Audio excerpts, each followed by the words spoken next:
O pesquisador Giovanni Gozzi, da Unesp de Rio Claro, fala sobre novos dispositivos para a eletrônica. Ele, em conjunto com seus orientados, desenvolve novas tecnologias, como uma tinta transparente condutora de energia patenteada pela Unesp. Além disso, Gozzi mostra a importância da interação da universidade com a indústria para a produção de pesquisas e obtenção de novos produtos. O Ciência Sem Limites começa agora.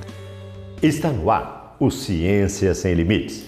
Como vocês puderam ver na abertura do programa desta semana, o assunto: novas tecnologias para a eletrônica. Sobre esse assunto, ao nosso lado está o pesquisador e professor Giovanni Gozzi, aqui do campus de Rio Claro, mais precisamente do Instituto de Geociências e Ciências Exatas do campus de Rio Claro, da Unesp. Professor, prazer em tê-lo no Ciências Sem Limites. Prazer é meu, João. Antes da gente entrar no assunto, nós queríamos saber da sua formação, a sua trajetória acadêmica. Minha trajetória é muito interessante porque eu iniciei minha carreira acadêmica como estudante e minha carreira profissional no mesmo lugar. Eu fiz a graduação aqui na Unesp de Rio Claro, né? Em seguida eu fui fazer a pós-graduação na USP, aqui numa cidade vizinha, que é São Carlos, e retornei para a Unesp como pós-doutorando e em seguida fui contratado, né, aqui na Unesp. E que área? Na área de física. Ah, você é físico, então. Físico. Toda a minha formação foi em física. E esse ambiente, onde é que nós estamos, professor? Nós estamos no laboratório de química, né, no espaço de química do nosso laboratório, que é o Laboratório de Eletrônica Impressa, aqui da Unesp de Rio Claro. Do Instituto de Geociências e Ciências Exatas. Professor, que tipo de pesquisas vocês desenvolvem nesse ambiente? Você pode contar? Posso sim. Basicamente a gente trabalha em 3 categorias distintas, né? Uma categoria é voltada para o desenvolvimento de novos materiais, outra categoria é o desenvolvimento de novos dispositivos eletrônicos e a terceira categoria é no estudo dos fenômenos físicos de operação desses dispositivos e também do comportamento desses materiais. Do primeiro aspecto, que tipo de pesquisa é feita? Conta pra gente detalhadamente. Tá legal, então, nossa pesquisa no desenvolvimento de novos materiais, a gente busca, né, desenvolver materiais com propriedades eletrônicas, né, similares a dos cristais, como silício, germânio, arseneto de galho, mas que sejam materiais solúveis, para que a gente possa trabalhar com eles na forma líquida. Ninguém consegue, por exemplo, fazer um cristal de silício em casa, mas todo mundo consegue pintar uma parede, né? A manipulação de tintas é muito mais simples do que a manipulação dos cristais. Então, nosso objetivo principal é desenvolver materiais eletrônicos que possam ser processados na forma de tintas, que possam ser utilizados possam ser processados utilizando técnicas de impressão gráfica, como, por exemplo, técnica de impressão de jornal, de embalagens, pintura e por aí vai. E aplicação? A aplicação básica desses materiais é para eletrônica de baixo custo, né? Por exemplo? Então, por exemplo, embalagens eletrônicas, que é uma tecnologia do futuro, né? Que ainda não existem embalagens eletrônicas no mercado. Quer dizer, quem está em casa pode estar pensando, que jeito que é essa embalagem eletrônica? A embalagem eletrônica, por exemplo, ela pode conter um sensor, né, impresso nessa embalagem que te avisa que o produto está vencido, ou ela pode ter um rótulo luminoso e mudar de cor, né? Mudar de cor, etc, emitir luz. E você acredita que isso vai ser o futuro? Seja um rótulo de remédio, por exemplo? Sim, provavelmente sim. Num frasco de um xarope, por exemplo, venceu ele. Principalmente na questão de controle de estoque, né? Porque a ideia da eletrônica não apenas, da eletrônica impressa não apenas é atender às questões estéticas, de marketing, etc., mas também focar bastante na parte de identificação. Então, atualmente a gente utiliza os códigos de barras em embalagens, mas não necessariamente você precisa utilizar essa tecnologia. Você pode usar, por exemplo, um identificador por radiofrequência, como, por exemplo, o que a gente usa nos automóveis para passar na cancela automaticamente, né?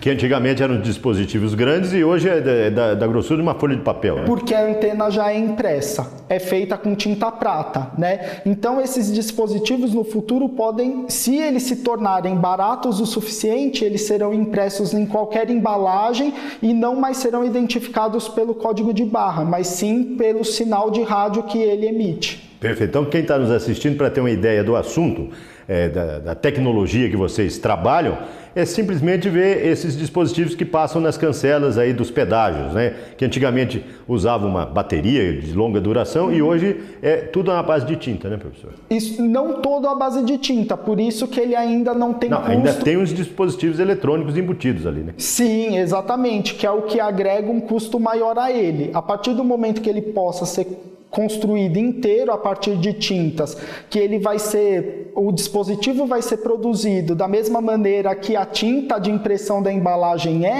a partir desse momento ele vai ter custo suficiente para estar em todas as embalagens. Perfeito. Agora a gente está falando no desenvolvimento dessa tecnologia, mas quem está em casa nos vendo pode estar perguntando: quanto tempo isso vai demorar? É uma pesquisa de longa duração? Como é que é isso? Ou já está muito adiantado? Olha, pode ser. Se você pensar desde o início, né, dessa ciência, né, que começou ali no final da década de 70, se você pensar, já se passaram mais de 40 anos. E evoluiu-se muito, né? E evoluiu-se muito, mas ainda não está aplicado comercialmente. Então, essa tecnologia, né, do ponto de vista acadêmico, científico, ela está bem consolidada, mas ainda existem alguns gargalos para sua aplicação prática. Então é nesse estágio que nós estamos atualmente.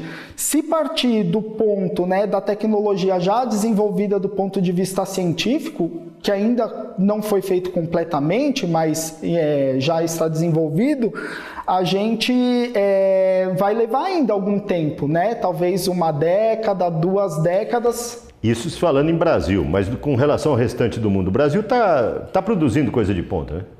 Sim, no restante do mundo, essa tentativa, né, de inserção dessas tecnologias na indústria já existe no Brasil também. Entretanto, nenhum produto, ou para não generalizar tanto, poucos produtos já foram inseridos no mercado. Então, existem desafios muito grandes, né? Como, por exemplo, a questão da durabilidade. Uma das tentativas que existe hoje é a produção de células solares. Entretanto, ninguém consegue o desempenho e a durabilidade necessária para que isso seja economicamente viável, nem no Brasil e nem no exterior. Nós vamos ainda falar dos outros 2 tópicos e entrar basicamente na interação universidade e indústria, né? Essa colaboração, essa parceria entre o Unesp e iniciativa privada no bloco seguinte. Nós estamos chegando no final deste bloco. Para você contactar o pesquisador, o e-mail dele está aparecendo aí na sua tela, giovannigosi@rc.unesp.br. Para conhecer um pouco mais sobre o campus de Rio Claro, www.rc.unesp.br. Você vai clicar em Instituto de Geociências, Ciências Exatas e vai conhecer um pouco mais sobre essa unidade. Para você contactar a gente, o e-mail também está aí na sua tela, cienciasemlimites@tvu.unesp.br. E para rever os nossos programas, www.tv.unesp.br. Um breve intervalo e voltamos na sequência.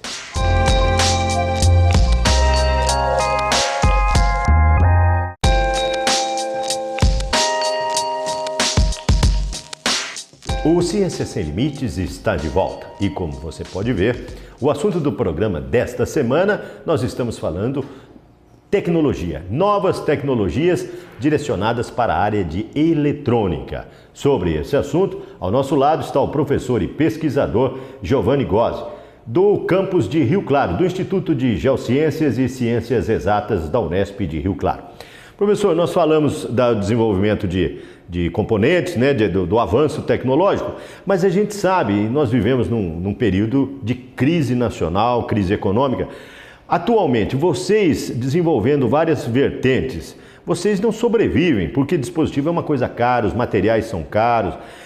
E falando em tecnologia, como é que vocês firmam parcerias com a iniciativa privada? Tem algum projeto em andamento? Tem patentes registradas?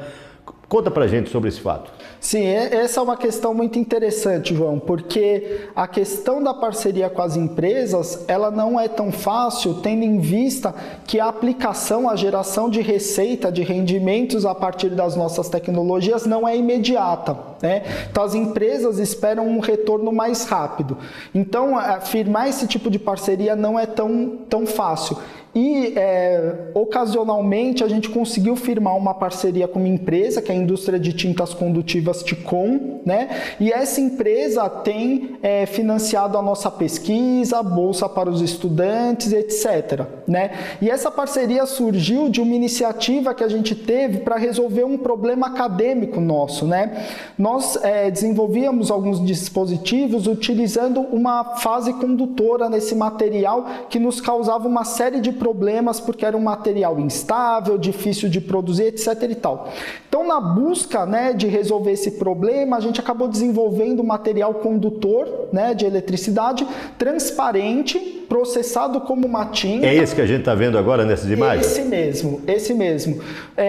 Processado na forma de tintas, né, e que se torna insolúvel após o processamento, que é uma vantagem, né? Uma tinta à base de água, que quando exposta à água a gente não quer que deteriore, né?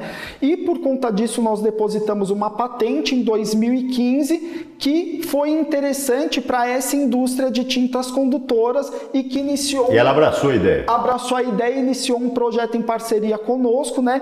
E tem sido muito bacana, porque na verdade tem muito conhecimento que a indústria domina muito bem e que nós não dominamos. Então, nós desenvolvemos um material... E eles não dominam a parte de eletrônica. Exatamente. Então, essa foi um casamento perfeito. Perfeito. E essa parceria tem resultado, inclusive, outros frutos, né? Porque a partir do momento que nós estabelecemos uma relação com essa empresa, nós começamos a identificar problemas que eles têm dentro da empresa que nós não fazemos a menor ideia que existia. E que vocês podem ajudar a solucionar. E que nós trabalhamos juntos em busca da solução. Então isso tem sido muito legal. Então atualmente nós temos 2 projetos com essa empresa, um projeto de desenvolvimento desse material que nós patenteamos, de aperfeiçoamento dele, um outro projeto de aperfeiçoamento de uma linha de produtos dessa empresa, né? E esses 2 projetos são desenvolvidos por 2 estudantes que são o Alisson e o Caio. Vamos ouvir o que eles têm a dizer sobre essa parceria? Roda o VT com o Alisson e o Caio na sequência.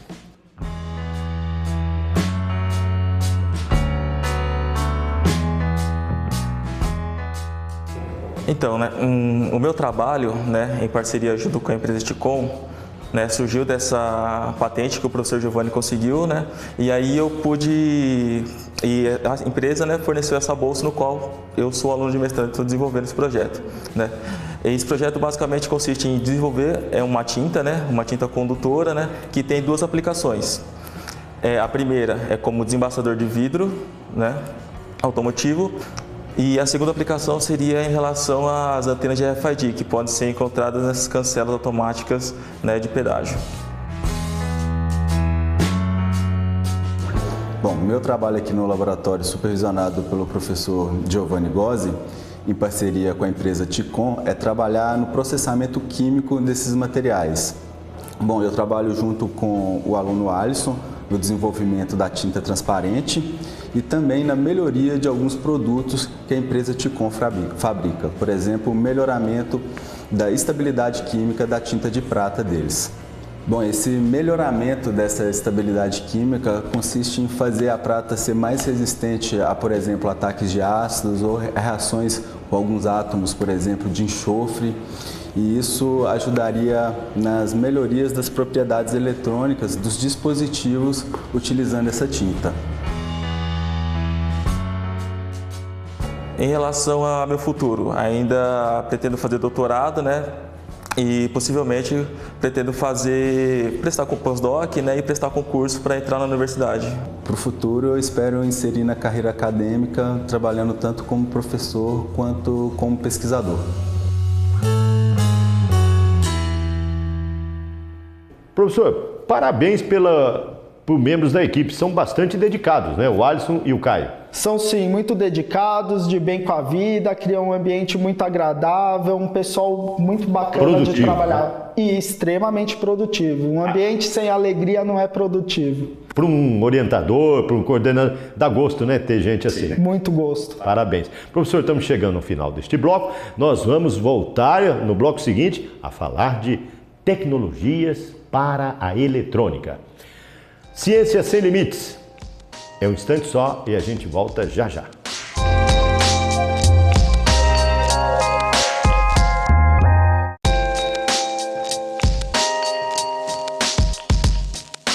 O Ciência Sem Limites está de volta.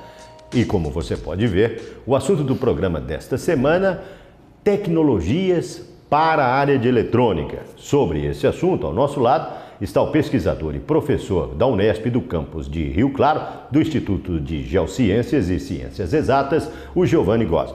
Professor, nós terminamos o bloco com o depoimento do Alisson e do Caio, que estão fazendo essa parceria, e é imprescindível parcerias com a iniciativa privada, e isso aconteceu face à patente. Do seu ponto de vista, qual a importância da patente numa descoberta como vocês fizeram?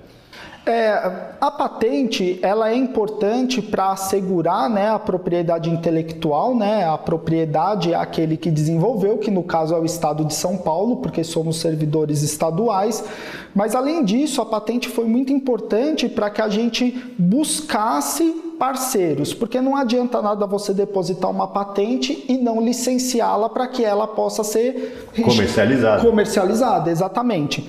Então, no processo de patenteamento e também do licenciamento, nós tivemos um apoio indispensável da Agência de Inovação da Unesp. Né?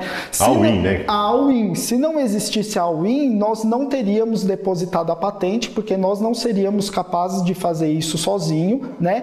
E depois que nós depositamos a patente, a própria agência de inovação começou a nos cobrar a questão do licenciamento, e foi aí que nós procuramos a indústria, né? Encontramos um parceiro excepcional, super receptivo, interessado em fazer pesquisa e desenvolvimento, que é a TICOM, e a partir de então nós começamos a fazer um contrato de parceria e de licenciamento dessa patente, que é um processo jurídico relativamente complicado, o qual também a agência de inovação deu todo o suporte para que isso acontecesse. E além disso, né, como o projeto é desenvolvido por estudante de pós-graduação, no caso o Alisson, nós temos um problema grave, porque a propriedade intelectual ela tem que ser mantida em sigilo, né? E ele precisa defender o mestrado dele, publicar dissertação, etc. e tal. Então nós tivemos também um apoio enorme, né, da direção técnica administrativa do nosso campus, também da direção do campus e do programa de pós-graduação, para que todo o regimento fosse adequado, respeitando a legislação, para que esses projetos fossem possíveis. Prejuízo, o Alisson não tivesse prejuízo. Exatamente, que fosse viável, porque se o projeto do Alisson tivesse que ser divulgado imediatamente após a conclusão, nós não teríamos conseguido firmar o acordo de cooperação. Então, na verdade, a Unesp deu um suporte enorme, né, tanto aqui dentro do campus, como por meio da agência de inovação, para que essa parceria ocorresse. Professor, e na parte de aplicação dos materiais? Isso, João. Na verdade, nós desenvolvemos esses materiais para que eles sejam elementos de dispositivos eletrônicos, né? Então, nós também demonstramos algumas aplicações. Que são esses aqui? Que são esses aqui. Essa é uma demonstração de conceito, né? Ela serve apenas para demonstrar que o material é condutor e transparente, mas ele pode ser aplicado como aquecedor para desembaçador de vidro automotivo, né? Nós aplicamos também como componente de material eletroluminescente de dispositivos emissores de luz, que nós temos o Flávio e a Luísa, que trabalham nisso, e também como componente de dispositivos eletrocrômicos que mudam de cor, que é um projeto desenvolvido pelo Bruno. Vamos ver então o que o Flávio e a Luísa têm a dizer? Roda o VT.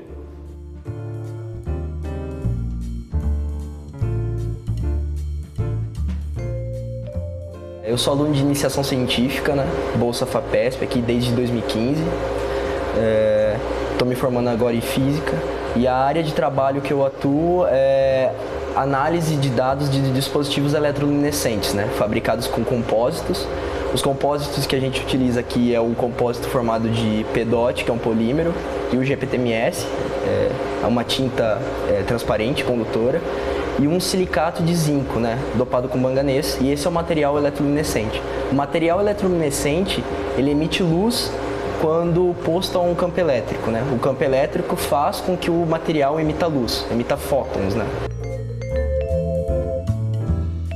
O meu trabalho aqui no grupo é pegar os dados desses dispositivos, né?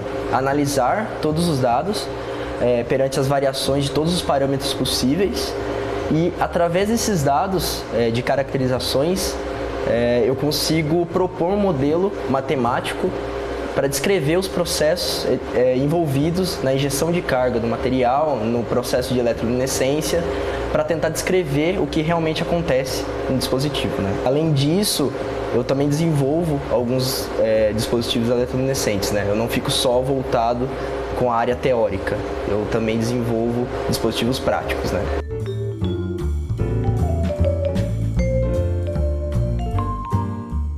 Eu faço iniciação científica com o professor Giovanni. A minha pesquisa é desenvolver dispositivos eletroluminescentes que são feitos com uma única etapa de processamento. O meu colega Flávio, ele desenvolve dispositivos também eletroluminescentes, mas eles são feitos em 3 etapas de processamento. É um projeto mais caro e demanda mais tempo para ele fazer os dispositivos. Os meus dispositivos eles são mais rápidos e mais baratos de se fazer. Eu faço uma mistura de uma solução com PEDOT e GPTMS. Eu deixo essa mistura por um tempo no agitador. Depois eu adiciono o silicato de zinco. Quando eu faço essa mistura, eu coloco o pipeto sobre o substrato metálico. Esse substrato pode ser uma fita de cobre, uma fita de alumínio ou de níquel. E assim que o pipeto deposita a solução em cima desse substrato, o silicato, são micropartículas, ele decanta, ele fica no fundo. E quando eu coloco 2 eletrodos de cobre, ligando um no substrato metálico e um na solução. Quando eu aplico uma tensão, o dispositivo acende. Só que esse ainda está em andamento, essa pesquisa, então ele não é muito eficiente. Até agora, a gente conseguiu fazer o meu dispositivo acender só nas bordas. A ideia é que ele acenda por inteiro. Então, o que a gente faz é mudar a proporção do quanto eu coloco de cada material na solução, o jeito que eu isolo esse dispositivo e melhorar o contato, colocando, por exemplo, tinta prata para melhorar a condução do dispositivo. Bom, a iniciação científica ela serviu demais assim na minha evolução acadêmica. Por causa disso, eu pretendo continuar na área de pesquisa, pretendo ser pesquisador um dia, né? Me formando agora, continuando os estudos, né? Mestrado, doutorado, pós-doutorado, e pretendo ainda ficar na área de materiais, né? Não sei se é na eletrônica orgânica, porém eu pretendo ainda, por causa da iniciação científica, continuar na área de materiais. Para mim foi de excepcional ajuda para manter na área. Depois da graduação, eu pretendo continuar a vida acadêmica. Eu estou fazendo tanto bacharelado quanto licenciatura. Eu quero sim continuar no mestrado, fazer doutorado.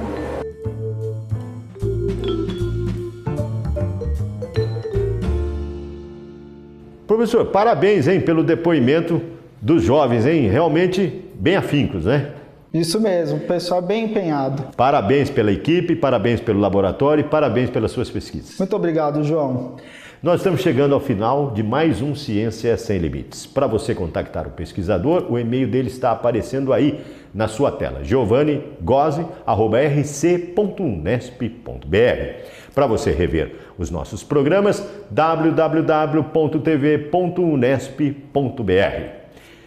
Próxima semana, uma nova pesquisa, um novo pesquisador. Esperamos por você.